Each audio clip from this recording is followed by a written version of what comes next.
આપનું સ્વાગત છે। પ્રધાનમંડળ અને સરકાર ગઠનની હવે ઘડીઓ ગણાઈ રહી છે, ત્યારે આપને બતાવવાનો પ્રયત્ન કરીશું કેવી રીતે એનડીએ મજબૂત થશે, કયા રાજ્યમાંથી કેટલા પ્રધાનો આવી શકે છે આપને બતાવી દઈએ। જમ્મુ કાશ્મીરમાંથી 1, પંજાબમાંથી 1, ઉત્તરાખંડમાંથી 9 સાંસદો પ્રધાન બની શકે તેમ છે। હરિયાણામાંથી 3, દિલ્હીમાંથી 1, ઉત્તર પ્રદેશમાંથી પણ 9 પ્રધાનો, અરુણાચલ પ્રદેશમાંથી 1, આસામમાંથી 2, બિહારમાંથી 8 પ્રધાનો બની શકે તેમ છે।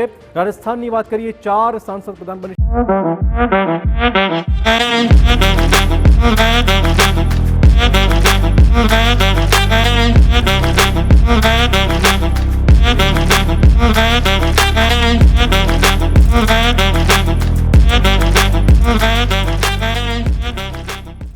શકે છે।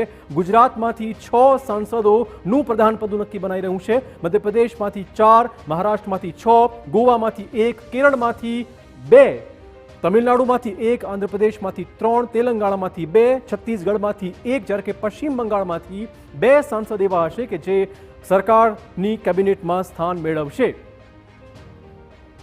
લગભગ 69 સાંસદો આજે પ્રધાન પદના શપથ લેવાના છે।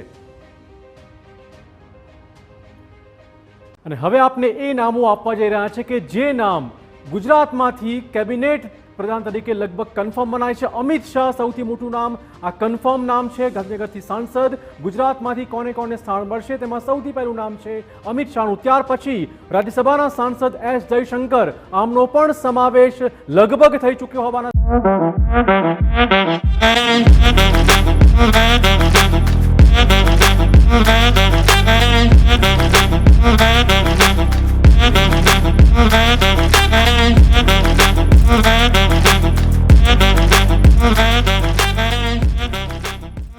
સમાચાર છે। આ ઉપરાંત અન્ય જે સાંસદો ચૂંટાઈને આવ્યા છે તેમાંથી વાત કરીએ જેપી નડ્ડાની, રાજ્યસભાના સાંસદ છે ગુજરાતમાંથી, તેમને પણ આજે મોદીની કેબિનેટમાં સ્થાન મળી શકે તે પ્રકારના સ્પષ્ટ સંકેત આજે મળી રહ્યા છે।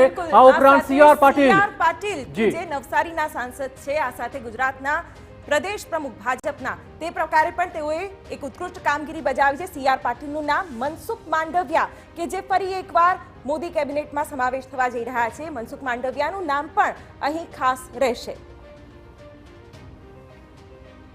આ ઉપરાંત નીમુબેન બાંભણિયા, આ નવો ચહેરો, ભાવનગરના સાંસદ નીમુ બાંભણિયાનો પણ આ વખતે મોદીની કેબિનેટમાં સમાવેશ થાય એ પ્રકારના સ્પષ્ટ સંકેત મળી રહ્યા છે।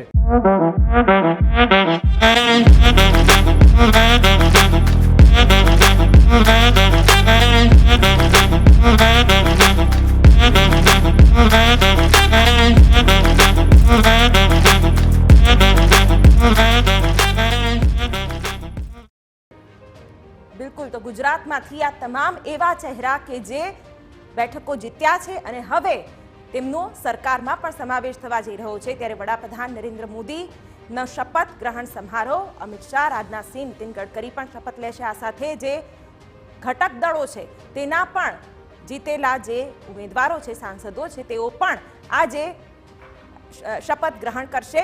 અને આ તમામ તૈયારીઓ, તમામ દ્રશ્યો અમે આપને બતાવી રહ્યા છે। બરાબર 7:15 કલાકે વડાપ્રધાન પદના શપથ લેશે નરેન્દ્ર મોદી અને મોદી સરકાર 3.0ની જે શરૂઆત થશે।